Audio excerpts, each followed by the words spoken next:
And this is why I picked Kara as my operator for my first passive flip, because we just saved this on the budget. We did.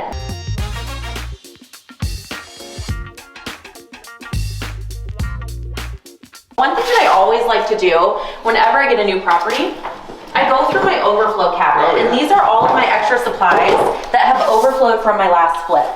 So we had so much extra tile. I love the shape, the color, the texture of this. You got leftovers. We got leftovers. Yeah. So all of this was leftover. It filled this entire bathroom, and I was able to do this on our powder room floor as well. So we got this tile for free. Basically.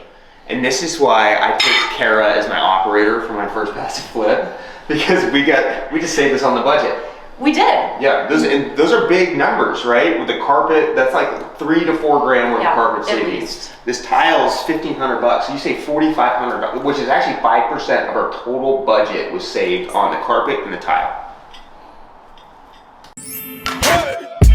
Raindrop, drop top.